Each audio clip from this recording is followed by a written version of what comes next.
영상을 시청해 주시는 시청자 여러분, 한 주간도 안녕하셨습니까?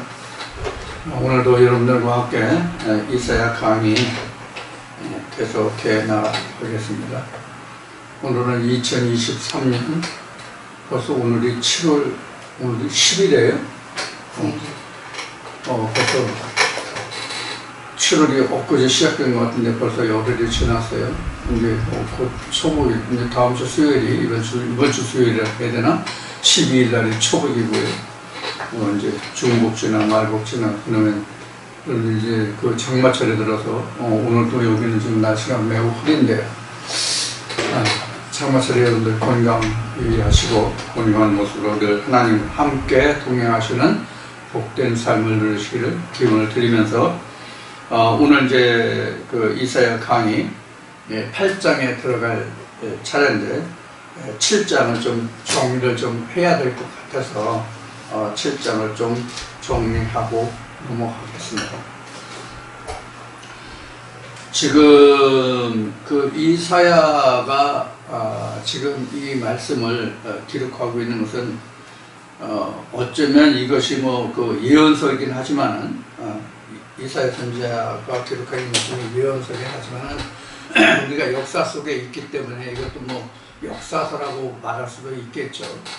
물론 역사는 뭐 역대기라든가 열왕기 상하라든가 이것이 가장 대표적인 그 이스라엘의 역대를 기록한 역사를 기록한 것이 되겠지만은 사실 선지자들이 그 시대를 살아가면서 그 시대에 있었던 일 사역을 기록한 하나님의 일을 기록한 그 음성을 듣고 행한 일을 기록한 것들이 아니겠어요. 여러분 결국 이제 역사이기 때문에 역사서라고 이제 말씀드리는데 그런 의미에서 보면 성경 전체가 다 역사죠.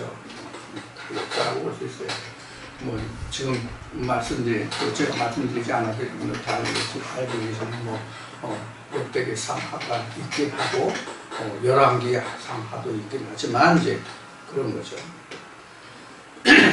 그러면 지금 이사야 선지자가 지금 말하고 있는 이런 모든 내용들이 왜 일어났는가를 우리가 그 이면을 따져 들어가면 하나님의 선지자들에 대한 말에 대해서 그들이 믿지를 않았다는 데 문제가 있는 거예요. 아하스가 지금 북이스라엘과 아람이 연맹하여 지금 유다를 공격하려고 한 그 사실을 알게 됐잖아요. 그런데 이사야를 하나님이 아하스에게 보내서 야 그들이 그렇게 너를 공격하라 올지라도 그들을 염려하고 걱정하지 마. 그들이 아무리 여러 가지 일을 도모할지라도 그들이 그 도모한 바를 전혀 이루지 못해. 그러면서 그들을 비유하기를 뭐라고 하세요? 야 부지깽이에 붙어있는 그런 그 두 부지깽이에 불과해. 이제 이런 그 하나님의 말씀을 전하잖아요. 아하스에게. 근데 여기에서 생기는 문제가 뭐냐면 아하스가 이것을 받아들이질 않는 거예요. 믿질 않는 거예요. 그래서 네가 믿지 않으면 정녕 네가 낭패를 보리라고 하나님이 이사야 입을 통해 말하잖아요. 그럼 네가 하나님께 이 일에서 네가 구하라 그러니까 나는 구하지 않겠다. 왜 내가 하나님을 시험하느냐 이렇게 아하스가 대답을 하잖아요. 이게 바로 이제 단적으로 그 하나님의 선지자에 대한 말씀에 대해서 아하스 왕이 믿지 못했다는 거예요. 그럼 여기에는 지금 아하스와 그 이사야의 그 양자 간의 대화로만 우리가 생각을 할 수 있겠지만 여기에서 우리가 간과하면 안 될 사항이 뭐냐면 아하스 왕을 움직이는 다른 선지자들이 있다는 사실을 우리는 알아야 돼요. 지금 북이스라엘이나 남유다는 지금 어떤 나라입니까? 하나님이 표면적으로는 하나님이 통치하시는 나라잖아요. 거기에 왕도 있고 제사장도 있지만 실제로는 하나님이 통치하는 나라잖아요. 하나님이 통치하는 나라라고 하는 것은 우리가 이제 그 제사장 국가라고 우리가 이제 교회 다닐 때 많이 들어보셨을 거예요. 그렇게 이제 세워진 나라가 이스라엘인데, 그러면 여기 지금 방금 말씀드린 바와 같이 지금 아하스에게는 지금 이사야 선지자만 했어요? 아니에요. 이스라엘의 제사장들이 있잖아요. 그 제사장들이 지금 왕의 마음을 움직이고 있다, 이렇게 보시면 되는 거란 말이에요. 근데 우리가 성경을 보면 사람들이요, 눈에 보이는 것에 대해서는 사람이 얼른 믿고 얼른 따라가요. 가장 대표적인 게 뭐예요? 예수가 세상에 왔을 때, 2000년 전 땅에 세상에 왔을 때 사람들이 가장 빠르게 받아들이고 그것을 믿었던 것이 뭐예요? 표적과 기사죠. 표적과 기사라고. 그러니까 우리 세상 말에도 법보다는 주먹에 가깝다는 말이 있듯이, 사람이 눈으로 보고 자기 몸으로 체결되는 것, 자기 몸으로 직접 느껴지는 것이 먼저거든.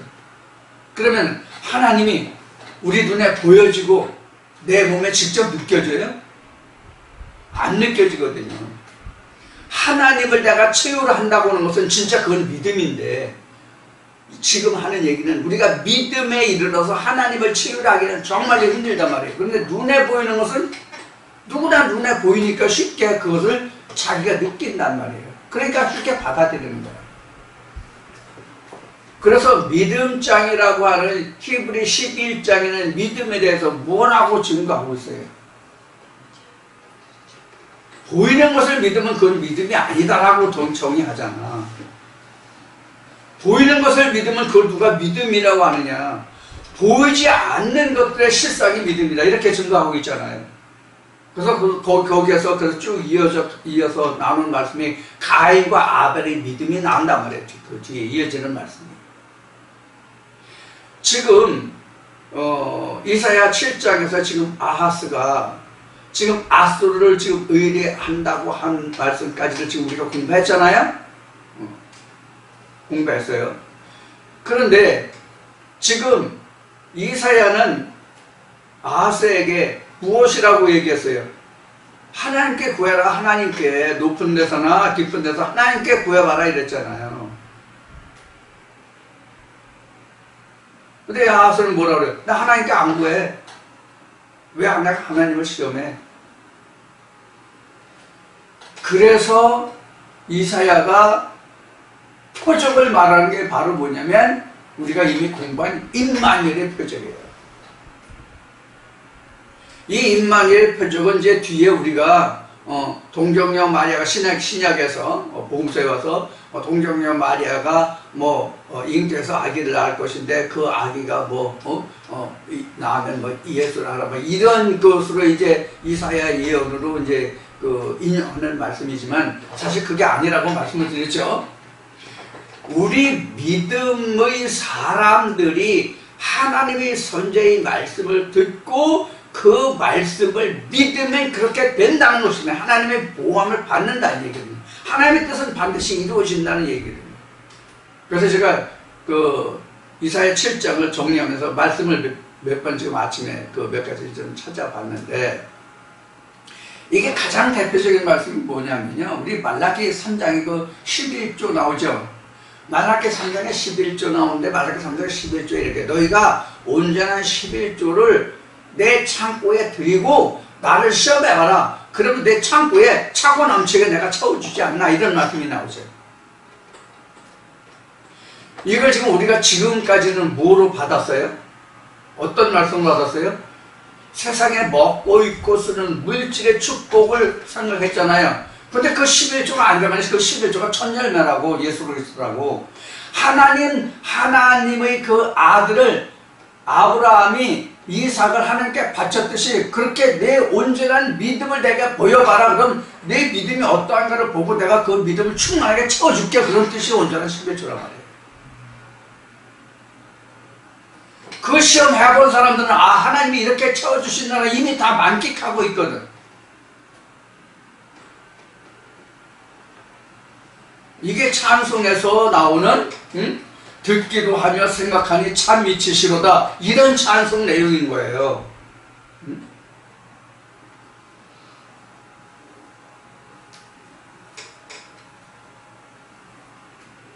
우리가 성경에서 기록된 모든 말씀들이 그 일반적인 사람의 상식적으로는 이해하기 어려운 부분들이 굉장히 많잖아요. 가장 대표적인 것이 그 요한계시록이고 다니엘서 그렇잖아요. 창세기가 그렇고요.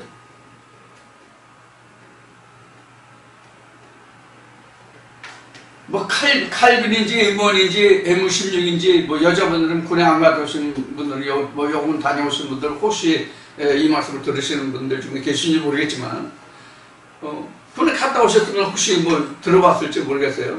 M16 소총이라는 것을 제가 군에 있을 때는 칼빈 소총이었는데 제가 전역할 무렵에 제 군에 입대해서 한 10여 년 지난 후에 제가 제대할 때 그때쯤 이제 그 월남전을 그 기화로 해서 한국에 이제 그때 당시에 박정희 대통령이 한국군의 무기와 현대화를 해서 이제 M16부터 해가지고 소총이 해가지고 오늘날 우리 군사무기가 굉장히 발전해 있죠.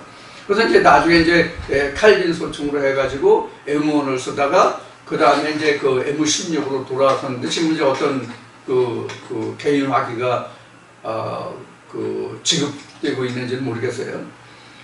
이제 내 때를 생각하면 이제 M16 소총이 이제 개인화기였거든요.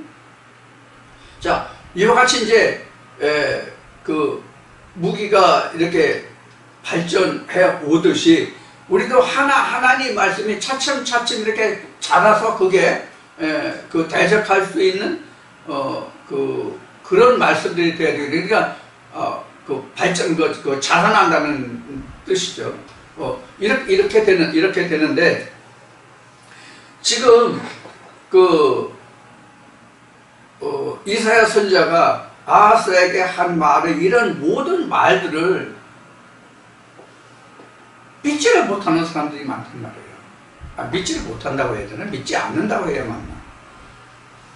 그러면 결국 사람의 생각으로 사람의 차원으로 이 말씀을 듣다가 나중에는 이게 만족이 안 느껴지잖아. 왜 만족이 안 느껴져요? 채워지는 게 없잖아. 성령을 체휼해야 되는데 성령을 체휼하지 못하니까 믿음이 자라질 않나. 믿음이 싹이 안 떠서 믿음이 자라질 않아. 듣는 말은 새로운 것이고 처음 듣는 것 생소한 것이고 그래서 좋은 것 같은데 뭔가 좀 배우는 거 배우고 듣는 것 같은데 되게 체휼되는 게 없단 말이야. 응? 이게 심어서 싹이 나서 잎이 나고 꽃이 피고 열매가 맺는 것을 내가 목도해야 되는데 그게 안 된단 말이야. 믿음 이게 쉽지 않단 말이야. 눈에 보이는 건 금방인데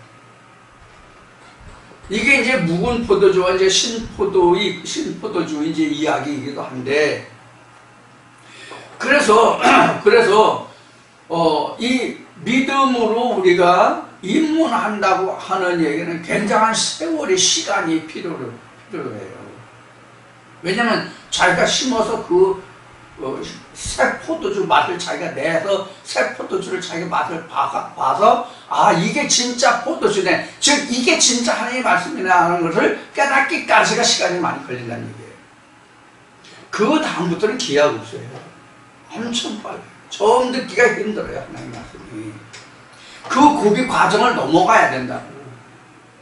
처음에는 듣기가 힘들고요. 이해가 잘 안 되고요. 또 이 말씀이 광범위하잖아 사실은요. 제가 증거해드리는 말씀은 가능하면 성경 전체를 아울러서 여러분들이 이해할 수 있도록 말씀드리다 보니까 어떤 부분에서는 굉장히 광범위하다 이렇게 말씀드릴 수 있는 부분이 많잖아요. 지금도 이제 그런 부분이에요. 지금 이사야서를 보고 있지만 지금 그 이사야 7장에 처녀가 잉태하여 아들을 낳을 것이요 이 말씀이 지금 신약까지 연결되는 말씀이 됐잖아요. 예수 잉태까지 되잖아요. 예수 잉태라고 하는 것이 이사야 시대로 지나서 신약에 들어서 세례 요한이 오고 예수가 오고 이 시대만 예수가 잉태되는 게 아니란 말이에요. 우리가 이렇게 알고 있잖아요. 예수가 천국의 주인이라는 것은 우리가 다 알잖아요. 어? 예수 믿고 천국, 예수 믿고 천국, 이거 누구나 다 아는 말이잖아요. 근데 우리가 신학의 개념으로 볼 때에 예수는 2000년 전 유대 땅에 온 그 육체를 입고 왔던 동양의 마리아에게서 났다고 하는 예수, 그 예수만 예수로 알고 있거든. 그래서 제가 그동안 수없이 말씀드렸던 내용이 뭐예요? I am that I am이라는 말이었죠. 사실 우리가 예수라는 말을 지금 많이 하지만, 예수라는 말은 성령이 육체를 입었을 때 예수예요. 말씀이 육신됐다 말 요한복음 1장 14절에. 하나님과 예수는 그냥 영이라고요. 예수가 요한복음 4장에서 사마리아인에게 말했듯이 하나님은 영이시라고.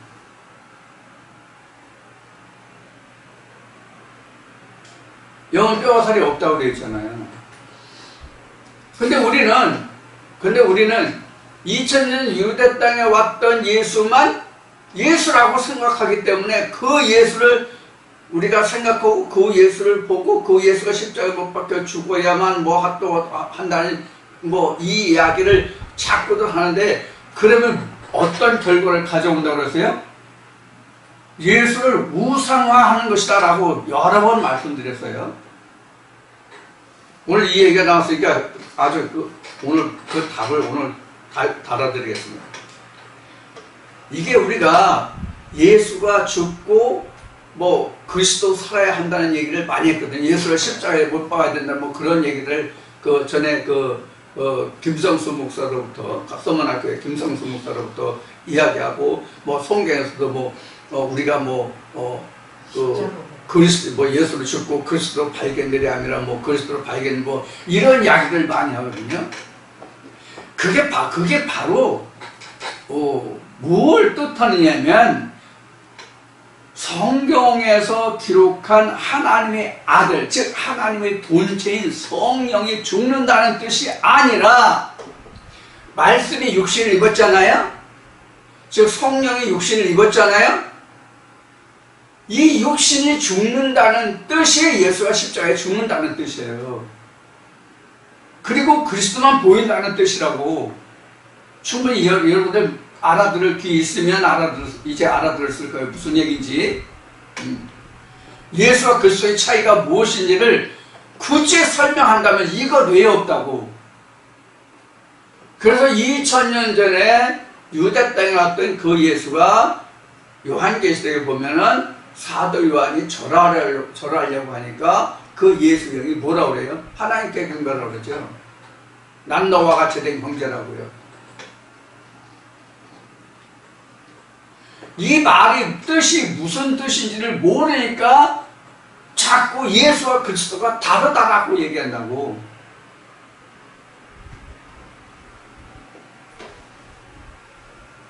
그러면 이렇게 말하면 히브리서에 예수를 현저히 성령의 은사를 받고 성령을 모욕하면 예수를 현저히 욕보입니다. 이런 자는 다시 회개하는 제사가 없다라고 설명하고 있잖아요.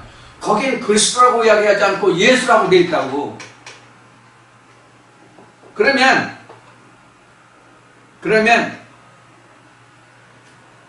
예수와 그리스도가 뭐가 달라요? 거기서는 예수를 죽고 그리스도를 발견해야 된다고 한다면 거기는 그럼 예수가 그러면 어떻게 설명할 거냐 하는 것을 지금 질문하고 있는 거예요.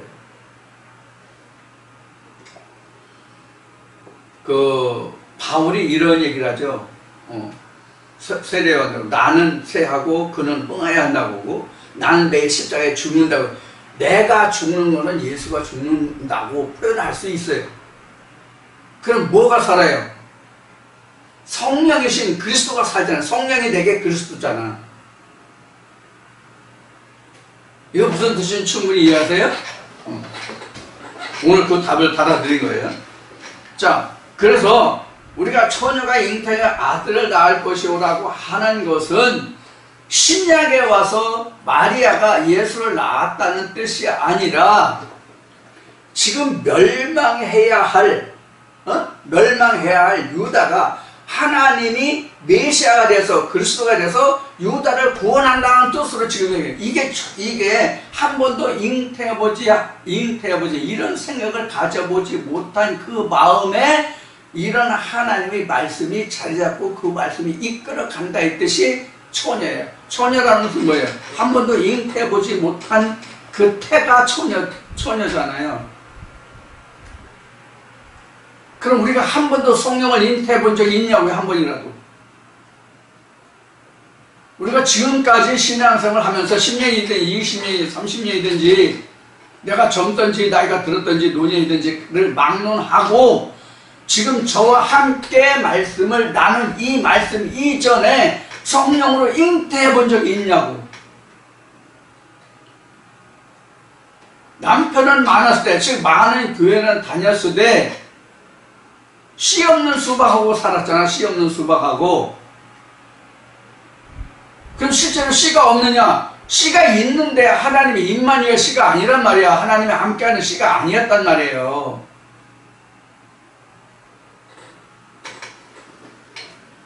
그래서 요한복음 4장에서 수가성 여인이 예수를 그 야곱을 보내서 만났잖아요. 너 남편 데려오라 그러니까 남편이 없다고 그랬잖아요. 근데 예수가 남편이 없다는 말이 맞다고 그랬죠. 근데 실제로 남편이 몇이 있다고 그랬어요? 5이 있다고 그랬죠? 근데 예수가 뭐랬어요? 그래, 그 내 남편 아니라는 게 맞다. 왜 남편이 아니었어요? 하나님의 씨를 못 줬잖아. 그래서 예수를 만나가지고, 비로소 이제 본 남편을 만났잖아. 호세아서에 있는 말씀하신, 그 사마리아인이 예수를 만났잖아. 진짜 본 남편을 만났잖아. 이때에 수가성 여인이 처녀로서 임마누엘이 된 거예요, 이제. 처녀가 잉태해서 아들 낳아서 임마누엘이 된 거라고. 그때 비로소.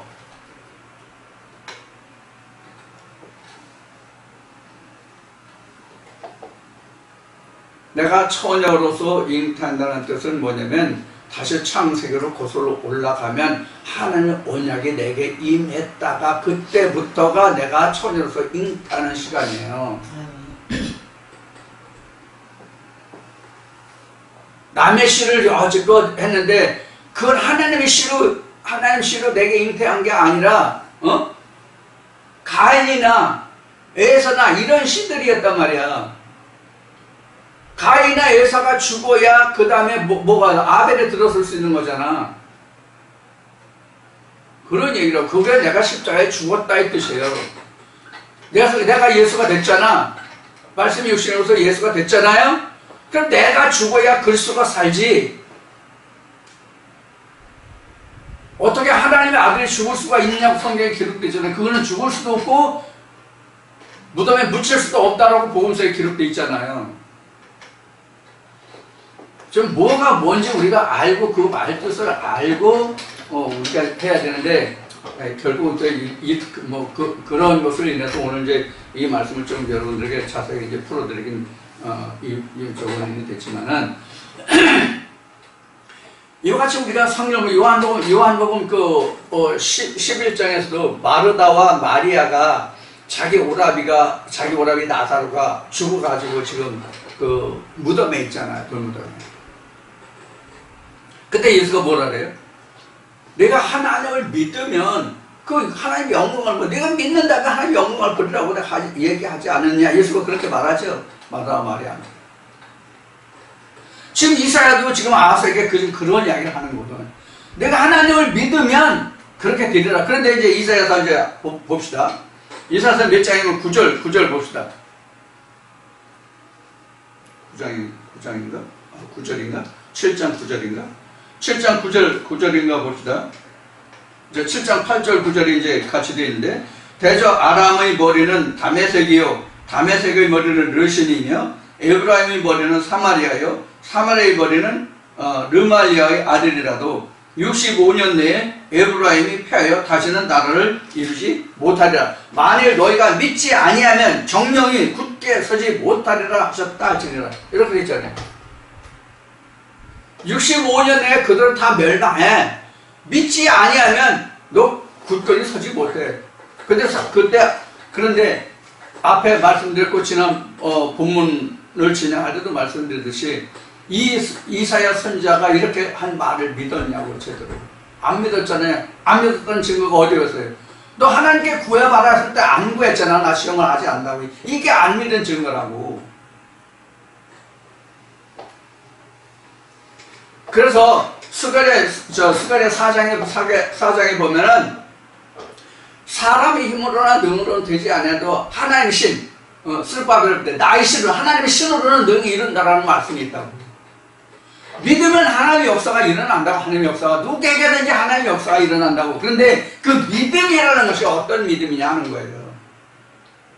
방금 전에 히브리서 11장을 얘기했는데 보이는 사람의 눈으로 보이는 보이는 것을 놓고 내가 믿음을 말하고 있느냐, 아니면 보이지 않는 믿음의 실상을 가지고 내가 믿음을 말하느냐의 차이예요.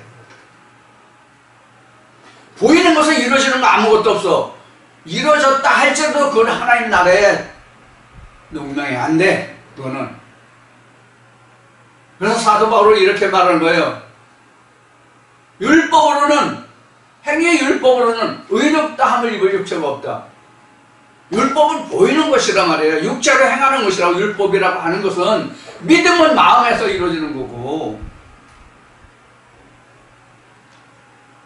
그래서 베드로전서에 보면 베드로가 뭐라고 그랬어요? 우리 믿음의 결국이 뭐라고 그랬어요? 영혼의 구원을 받음이라 이렇게 됐잖아요.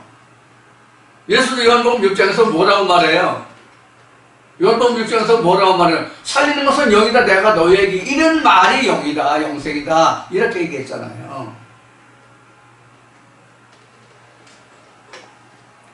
근데 지금 이사야 때나 지금 현재나 제가 지금 몇십 년 동안 말씀을 증거해 오면서 이 말씀으로 함께하는 사람들의 그 생태를 보면 이 말씀이 들으면서 처음에는 듣기가 좋고 좀 이해하기가 힘들고 어려도 좋은데 뭔가 못 듣던 거 들으니까 좋은데 이것이 앞에 말씀드린 바와 같이 표면적으로 나타난 뭐가 없잖아.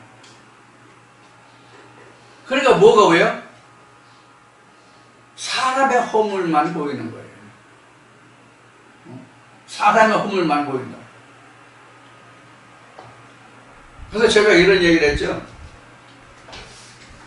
지금은 이제 그런 게 없지만, 다 어느 동영상에 그런 게 있을 거예요. 지금은 이제 시골에 그런 게 없어요. 지금 저도 시골에 살고 있지만. 제가 어린 시절에는요, 인분을 받아가지고, 혼에서 큰 그 시멘트 통, 그 큰 통에 해가지고 따로 갖다 부어가지고 그걸 싹 해요. 그래서 똥장군을 지고 다니면서 밭에 그 거름을 줬거든요. 근데 학교 갔다 오다 보니까 아버지가 빵을 사가지고, 얘야, 너 배고프겠다, 수겠다, 이거 갖다 먹으라 하는데, 아버지가 지금 똥장군 지고 거름을 주다가 이 빵을 주는데, 손에 지금 똥 묻은 손이야. 오줌 장군 똥장군 지고 다니면서. 그럼 이 빵 먹을래, 안 먹을래 한 얘기를 했거든요. 그럼 먹으면 어떻게 먹을 수 있느냐?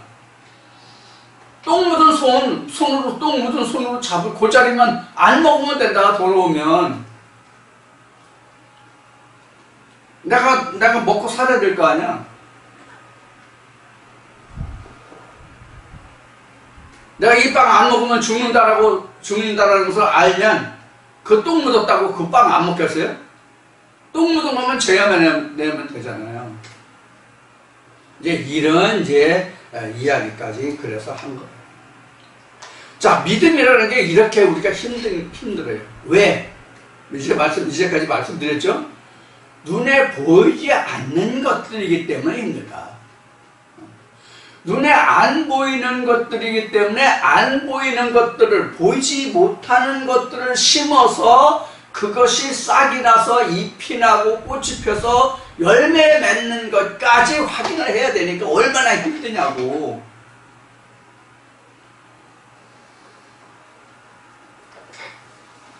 이걸 어느 것 하나 단추를 끼면 쉬운데 이게 어렵단 말이에요. 그런데다가 지금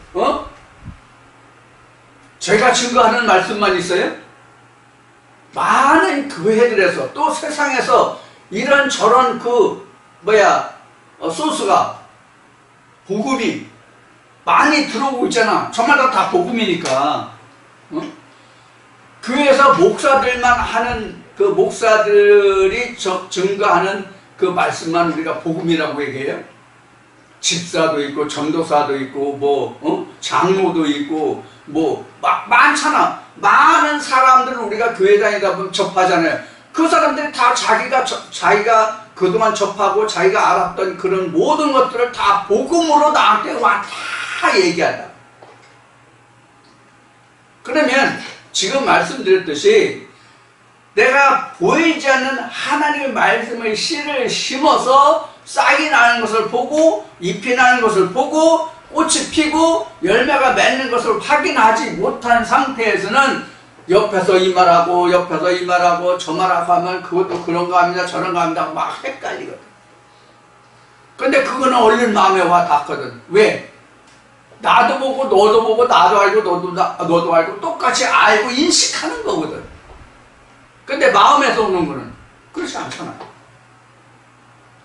내가 느낀 것을 너도 똑같이 느낄 수 없는 게 믿음이란 말이야. 마음이란 말이야.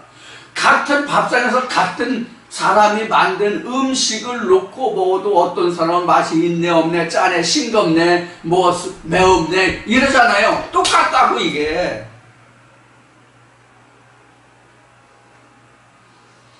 그래서 힘든 거예요. 믿음이라는 게.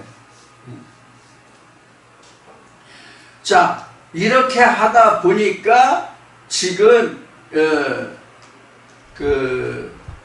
유다가 겪는 이 고통이 말이 아니라는 거예요. 자꾸 지금 이방신이 더 속살거리거든요. 응? 하나님 말씀보다는 이방신으로 속살거리는 이 말이 더 내 귀에 들어온단 말이에요.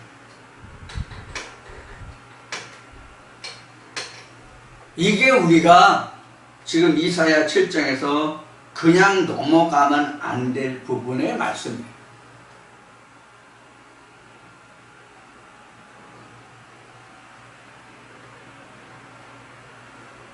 우리는 다시 강조해서 그동안 수없이 말씀을 드렸지만 우리는 그냥 일반 신학으로 가서 일반 교회와 같이 그냥 몸만 오면 또 듣기만 하면 끝나는 게 아니에요. 이루어지는 게 아니에요. 구원이 있는 게 아니에요. 내 것을 만들어야 된다는 얘기를 수없이 했죠. 내 것을 만들어야 된다는 얘기를 수없이 했어요. 그래서 이사야 지금 7장까지를 마쳤는데 그래서 앞에 우리가 이사야 7장까지 하면서 1장부터 7장까지 하면서 나온 말씀 뭐예요? 내 마당만 밟을 뿐이라는 말씀이 나왔어요? 안 나왔어요? 성전 뜰만 밟으면 뭐냐고. 이 말씀이 자리에 오기만 하면 뭐냐고. 듣기만 하는 걸 끝나면 뭐냐고. 단 한 말씀이라도 깨달아야 된다는 얘기를 하는 거예요. 하나님 나라는 깨닫는 날로부터 열매를 맺는다고 돼 있거든. 성경은. 하나님 나라는 그 말씀을 듣고 깨닫는 순간부터 하나님 나라가 임하고 이루어진다고. 깨달아야만 듣는 것으로 끝나는 게 아니라고. 그냥 듣는 것으로 끝날 것 같으면 차라리 시간 허비하지 말고 이 말씀 듣지 말고 당신들 좋을 대로 하라고 그랬잖아. 이 말씀 듣지 않아도 된다고. 그럴 바에는 차라리 왜 들어. 그럴 바에는 듣는 것으로 끝나면 들을 필요 없다니까요.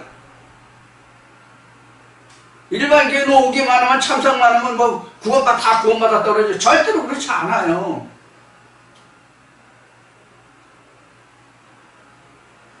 우리 공관복음서 어느 부자 청년이 예수에게 내가 무엇을 해야 구원 얻을 수 있습니까? 이렇게 물어본 말씀이 나오죠. 그러니까 그 청년이 예수가 하나님의 계명을 지키고 그러니까 딱 그거 다 했다. 그럼 네 한 거 팔아서 그러면 한번 천국의 소유를 사봐라. 천국의 소유를 사봐라. 살 수 있나? 그래서 마태복음 13장에는 어느 사람이 길을 가다가 그 밭에 감시인 부하를 보고 자기 소유를 다 팔아 그 땅을 샀다고 돼 있죠. 그럼 자기 소유를 팔아서 그 부하가 당긴 그 땅을 살 수 있는 그런 그 행함이었냐고. 아무것도 살 수 없는 거였잖아요. 왜? 고르반으로 했기 때문에. 근데 우리가 고르반으로 내가 뭐든지 하나님 잘 섬긴 것 같거든. 그럼 하나님이 그 고르반을 잘했다고 그랬어요? 모든 율법을 범했느니라 이렇게 말하잖아요. 모든 율법을 범했다는 얘기는 하나님의 모든 율법을, 하나님의 법을 네가 어겼다니. 그러면서 나는 하나님 제일 잘 믿는다? 나는 부자다? 무엇에 대해서 부자예요? 누가복음 16장에서 같이 자기는 그 행함이 풍성하니까 내가 믿음이 부유하다, 천국의 소유가 많다는 뜻이거든요. 세상의 재물이 많다는 뜻이 아니라 그 행함으로 내가 천국의 소유를 내가 살 수 있냐고. 못 산다고 아무리 많아도. 그래서 예수가 그런 거예요. 여자가 낳은 자 중에 요한보다 큰 자가 없다고 그랬죠? 예수가 말할 때. 근데 천국에서는 가장 작은 자도 저보다 크다. 이게 무슨 뜻인지 우리가 이해를 해야 된다고.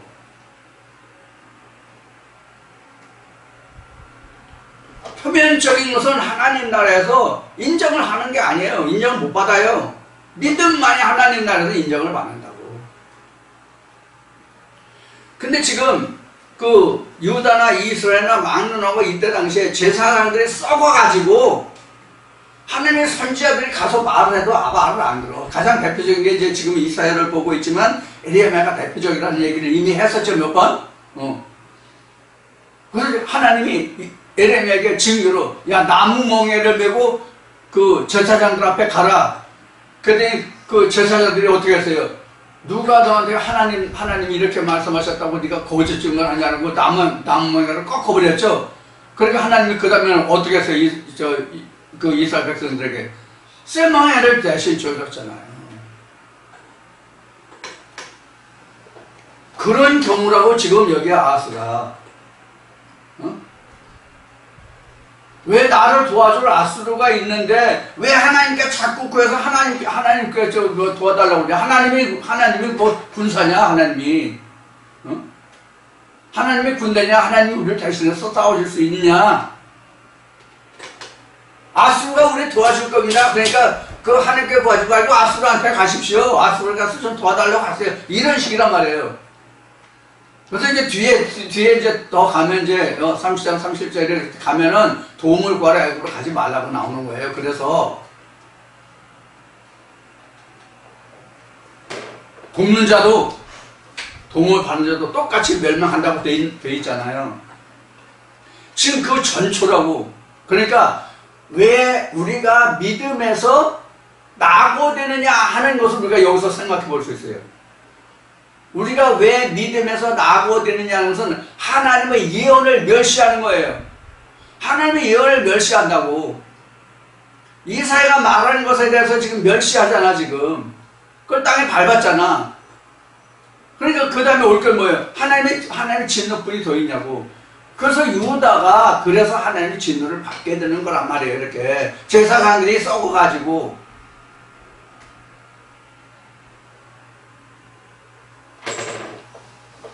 그래서 이것을 크게 보면 목사들인데, 제사장들이 목사들인데, 이것을 작게 보면 나를 이끌어가는 내 안의 목자가 누구인가가 중요하단 말이에요.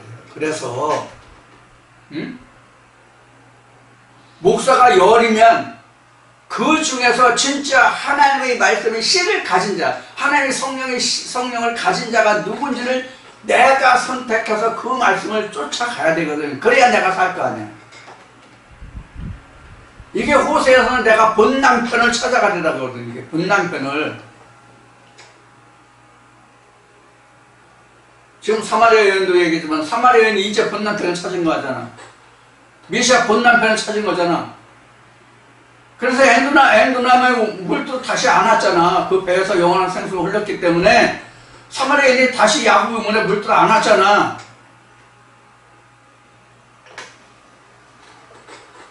이제 우리가 이러한 그 말씀의 취지가 바로 그 이사야 7장의 말씀입니다. 근데 오늘날 우리가 이제 그 뭐 본문을 할 때도 이제도 말씀을 드렸지만 우리가 이사야 7장 14절부터 기록한 처녀가 잉태하여 아들을 낳을 것이고 그러니까 뭐 하나님은 뭐 전지전능하시고 뭐 능하지 못한 일이 없어가지고 처녀도 애를 낳는다 뭐 이따위 식으로 우리가 얘기해요. 그래서 무식하면 용감하다 이렇게 말하는 거예요. 성경은 과학이 증명할 수 없는 것을 성경에 기록한 것이 없어요. 과학이 사람의 상식이 이해할 수 없고 증명할 수 없으면 성경이 아니다.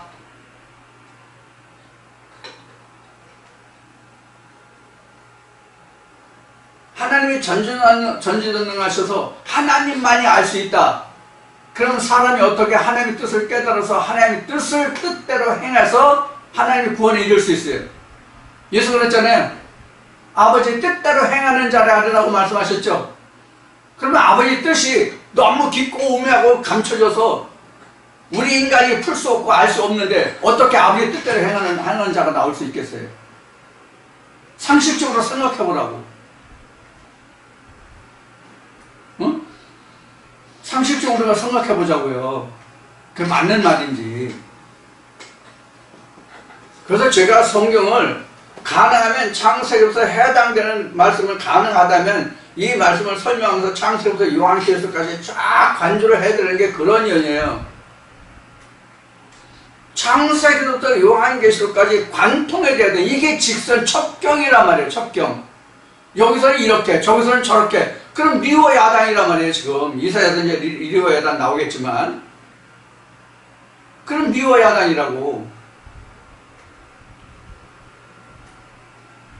지금 동영상을 많이 들어보신 분들은 아시겠지만 지금 제가 그 동영상을 2014년인가 2015년인가부터 2014년인가 5월인가 그때부터 이제 그 어느 목사가 좀 동영상을 올려달라고 그래가지고 이제 시작을 했는데 그때 말씀이나 지금 말씀이나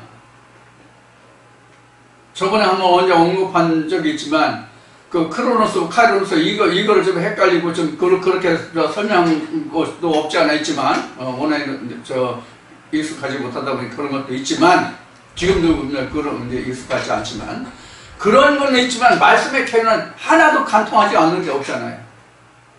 창세기에서 요한계시록까지 하나도 간통되지 않는 것이 없잖아요. 맥이 틀린 게 없잖아요. 좀 더 깊어지고 자세해지면 자세해졌지. 이게 바로 성령의 조명의 역사라는 거예요. 그래서 우리가 히브리어를 몰라서 헬라어를 몰라서 우리가 성경이 풀리지 않는 게 아니에요. 풀려요. 저도 신학을 한 후에 그 선배 목사가 성경 그 애플리케이션을 줘가지고 그 성경을 보면서 헬라어나 히브리어를 접하게 됐는데 이 헬라어나 히브리어를 접하기 전에도 이 원어를 그 앱을 받아서 나중에 대조해 본 결과 전혀 틀리지 않더라고요. 그러니까 제가 늘 얘기하는 것이 그거예요. 바로 성령의 역사하심이 없고는 성령을 말할 수가 없다라고 얘기하는 거예요. 먼저 이제 그 스랍이라는 그 하나님의 그 천사들에 관해서 말씀을 드릴 때도 여러 번 말씀을 드렸죠. 그래서 우리가 성경은 누구든지 말할 수 있고 누구든지 전할 수 있고 다 복음이라고 말할 수 있지만 그 중에서 진짜 하나님께로부터 보냄을 받은 자의 말이 어떤 말씀이냐 하는 것이 우리가 분별하고 찾아야 하고 연구하고 공부해야 할 부분이다 그런 얘기예요. 하나의 말씀에서 다 들을 것이 아니라 지금 여기서도 봐요. 지금 이사야가 하는 말은 지금 아하스가 들어야 안 들어요? 이스라엘 왕이 유다 왕이 들어요, 안 들어요? 안 됐잖아요. 뭐 때문에 안 들어요? 자기 생각해서 안 듣거나, 이제 말한 대로 여기는 그 유다의 선지자들이 지금 여기 나타나 있지만, 유다의 선지자들이 왕을 그냥 두겠어요? 이사의 한 말에 대해서 유대에 있는 제사장들이 가만히 있겠어요?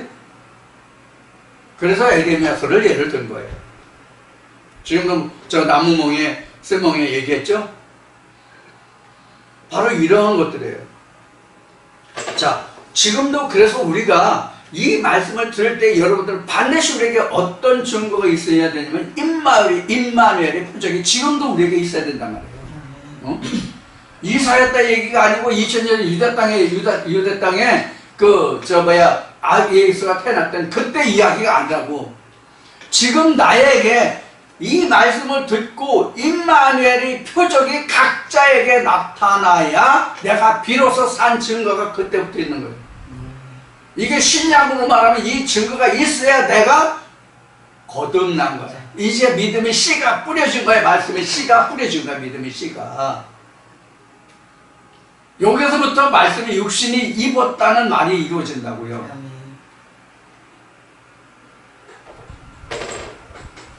이제 우리가 그 하나님의 말씀을 듣는 것도 또 전하는 것도 누구나 다 할 수 있고 누구나 다 하고 있어요. 내가 꼭 뭐 신학을 해서 목사 안수를 받았기 때문에 단에 서서 하나님의 말씀을 전하니까 목사고 복음을 전하는 자고, 나머지 사람들은 아니다? 그거 아니에요.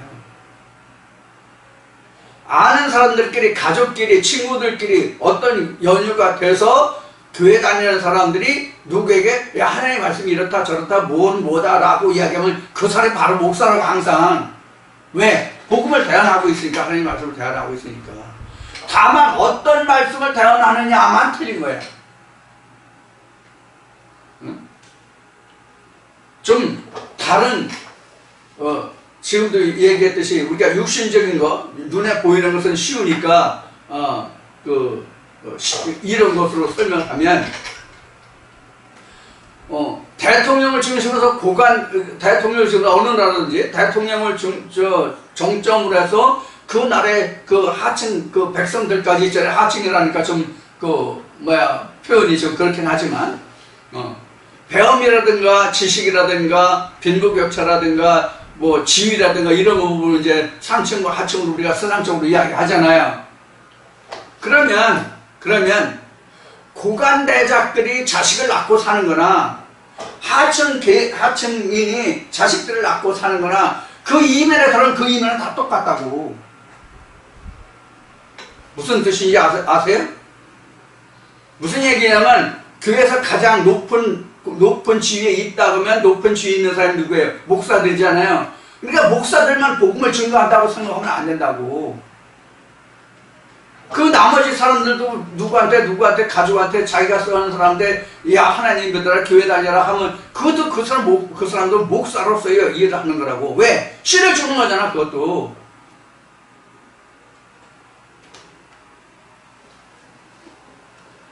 자, 우리가 이런 생각들을 사실 안 하고 살기 때문에 거기까지 우리가 인식을 못 하고 있는 것 뿐이죠. 자, 이와 같이 지금 이사야 7장을 마치면서 이제 지금 오늘 정리라는 그 제목으로 임마누엘에 관해서 말씀을 드렸어요. 그래서 임마누엘 표적이라는 것은 이 말씀을 심어서 싹이 나서 잎이 나서 꽃이 피고 열매를 맺는 것까지 가봐야 그것이 임마누엘 표적이에요. 아, 하나님이 이렇게 내 안에서 일하시네. 이게 임마누엘 표적이라고. 이거를 깨달을 때까지 이러한 징조가, 이런 징표가 여기 있는 것 같이 이제 여기서 뭐라고 그랬어요? 징조로 주께서 친히 징조로 너에게 주실 것이라고 그랬죠. 그 징조가 내게 나타나야 된다고. 이게 임마누엘 표적이에요. 그때부터 내가 하나님과 함께함이에요. 그게 임마누엘이에요. 교회 다니기 때문에 임마누엘이 아니에요. 내가 어떤 행함으로 뭣도 하고 이게 임마누엘이 아니에요. 내 안에서 하나님의 말씀이 자라나는 그 과정과 그 결과를, 열매가 결과잖아요. 그 결과를 알 때까지, 그 이전까지는 임마누엘이 아니에요.